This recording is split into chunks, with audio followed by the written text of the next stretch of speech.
Hello everyone. तो आज हम लोग स्टैटिक जीके का कुछ इंपॉर्टेंट क्वेश्चंस करने वाले हैं जो एग्जामिनेशंस के पॉइंट ऑफ व्यू से इंपॉर्टेंट हो सकती है। तो चलिए स्टार्ट करते हैं।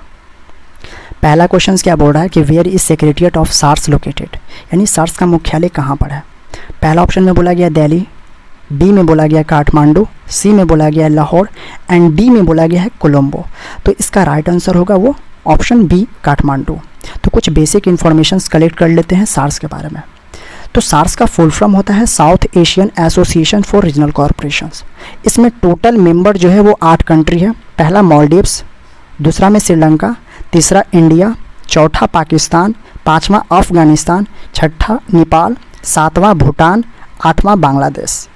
अब यहाँ से करेंसी के बारे में कुछ जान लेते हैं। तो मालदीव्स का करेंसी जो होगा वह आपका मालदीवियन रुपी, श्रीलंका का करेंसी होगा श्रीलंकन रुपी, इंडिया का करेंसी रुपी, पाकिस्तान का करेंसी पाकिस्तानी रुपी, अफगानिस्तान का करेंसी अफगानी, नेपाल का करेंसी नेपाली रुपीस, भूटान का करेंसी भूटानीस गुल्ट्रुम एंड बांग्लादेश का करेंसी जो होगा वो आपके पास बांग्लादेशी टाका होगा। अब ये चीज़ पूछ सकता है कि सार्स कब बना था। तो सार्स 8 दिसंबर 1984 में बना था। इसका हेडक्वार्टर अभी बता दें कि इसका ऑप्शन जो बी है वो ही हेडक्वार्टर है, यानी नेपाल की राजधानी काठमांडू में। यहाँ से एक क्वेश्चन और बन सकती है कि इसका फर्स्ट समिट जो हुआ था वो आपके पास बांग्लादेश की राजधानी ढाका में हुआ था 8 दिसंबर 1985 में। तो चलिए हम लोग नेक्स्ट क्वेश्चन का बात करते हैं। Question number 2, World Development Report is an annual published by. Option A में बोला गया United Nation Development Programme UNDP, option B में बोला गया International Bank for Reconstructions and Development IRBD, option C में बोला गया World Trade Organisations WTO and option D में बोला गया इंटरनेशनल मॉनेटरी फंड IMF। तो इसका राइट आंसर होगा ऑप्शन बी IRBD। अब आते हैं इसके बारे में कुछ इंफॉर्मेशन कलेक्ट कर लेते हैं। तो UNDP का हेडक्वार्टर आपके पास पड़ जाएगा न्यूयॉर्क। उसके बाद आता है IRBD का हेडक्वार्टर वाशिंगटन DC। उसके बाद आता है वर्ल्ड ट्रेड ऑर्गेनाइजेशंस। तो वर्ल्ड ट्रेड ऑर्गेनाइजेशंस का जो आपका हेडक्वार्टर है वो स्विट्ज़रलैंड की राजधानी जिनेवा में पड़ जाता है। इसका टोटल कंट्री जो मेंबर है 164 है। ये कब बना? 1 जनवरी 1985 में बना WTO। अब उसके बाद आता है IMF, international Monetary Fund IMF।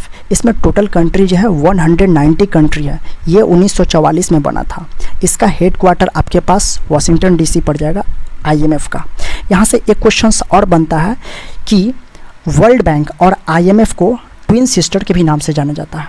World bank और IMF को ट्विन सिस्टर के नाम से जाना जाता है। ओके, तो चलिए नेक्स्ट क्वेश्चन का बात करते हैं। Question number 3, Commonwealth of independent state CIS is made up of. Option A में बोला गया 10 मेंबर, ऑप्शन बी में बोला गया 15 मेंबर, ऑप्शन सी में बोला गया 12 मेंबर एंड ऑप्शन डी में बोला गया 8 मेंबर। तो इसका राइट आंसर होगा सी 12 मेंबर्स। 12 मेंबर्स कौन कौन है? तो देखिए, पहला है आर्मेनिया, दूसरा है अजरबैजान, तीसरा बेलारूस, चौथा जॉर्जिया, पाँचवा कजाकिस्तान, छठा किर्गिस्तान, सातवां मोल्डोवा, आठवां रसिया, नौवां तजाकिस्तान, 10वां तुर्कमेनिस्तान, 11वां यूक्रेन एंड उज्बेकिस्तान, आपका 12वां। टोटल कंट्री CIS में 12 मेंबर। तो इसका राइट आंसर जो होगा वो ऑप्शन सी। तो चलिए नेक्स्ट क्वेश्चन का बात करते हैं। Question number 4, Montreal Protocol is related to. Option A में बोला गया ozone depletion, B nuclear weapons, C landmines and D seabeds. तो इसका राइट आंसर होगा ozone डिप्लीशंस।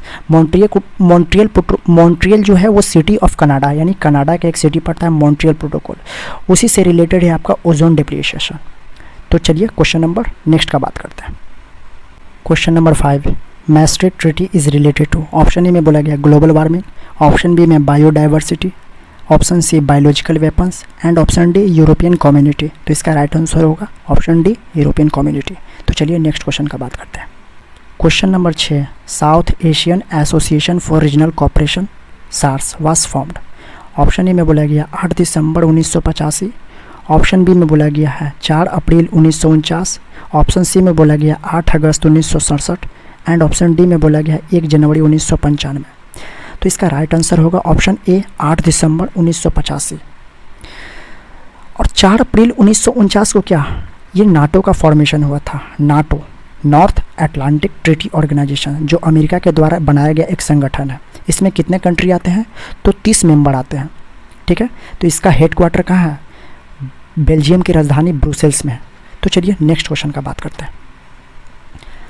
Question number 7, which of the following is not a member of SAARC? Option A में बोला गया Bhutan, option B में बोला गया बांग्लादेश, ऑप्शन सी में बोला गया म्यांमार एंड ऑप्शन डी में बोला गया मालदीव्स। तो इसमें सार्स का मेंबर कौन है? तो सार्स का मेंबर टोटल 8 था। मालदीव्स, श्रीलंका, इंडिया, पाकिस्तान, अफगानिस्तान, नेपाल, भूटान, बांग्लादेश। तो इसमें म्यांमार जो होगा ना वो राइट आंसर होगा, यानी म्यांमार सार्स का मेंबर नहीं है, म्यांमार आसियान का मेंबर है। तो चलिए नेक्स्ट क्वेश्चन का बात करते हैं। Question number 8, the first summit of NAM was held at? Option A Cairo, option B Lusaka, option C Belgrade and option D New Delhi. तो इसका राइट आंसर होगा बिलग्रेड, सर्बिया की कैपिटल बिलग्रेड। ऑप्शन ए किसकी राजधानी है? Cairo, Egypt की, Lusaka, Zambia and D New Delhi, India का। तो कुछ हम लोग नाम के बारे में जान लेते हैं। जब वर्ल्ड वॉर सेकेंड हो रहा था, यानी 1939 से लेकर 1945 के बीच में वर्ल्ड वॉर सेकेंड लड़ा गया था, उस समय दुनिया 3 भागों में डिस्ट्रीब्यूट हो गई थी। पहला भाग था वो यूएसए के तरफ, दूसरा भाग था वो यूएसएसआर के तरफ, और इंडिया जो था ना वो तीसरी दुनिया का मेंबरशिप लिया हुआ था, यानी तीसरी दुनिया में था। वो तीसरी दुनिया कौन था? नाम, जिसको हम लोग नॉन अलाइन मूवमेंट बोलते हैं। भारत ना यूएसए के साथ था ना ही यूएसएसआर के साथ था, भारत नाम के साथ था। नाम में टोटल कंट्री कितनी थी? तो 120। पहला समिट कहाँ हुआ था? बिलग्रेड, यानी ऑप्शन सी जो है बिलग्रेड, सर्बिया के कैपिटल बिलग्रेड में हुआ था पहला समिट। तो चलिए हम लोग क्वेश्चन नंबर 9 का बात करते हैं। Question number 9, the first summit of SAARC was held at? Option A Kathmandu, option B Colombo, option C New Delhi and option D Dhaka. तो इसका राइट आंसर होगा ऑप्शन डी ढाका। 8 दिसंबर 1985 को ढाका में पहला समिट सार्स का हुआ था। तो चलिए क्वेश्चन नंबर नेक्स्ट बात करते हैं। Question number 10, the first regular season of the general assembly of the united nation was held at? Option A New York, option B Paris, option C London and option D Moscow. तो इसका right answer होगा option C London.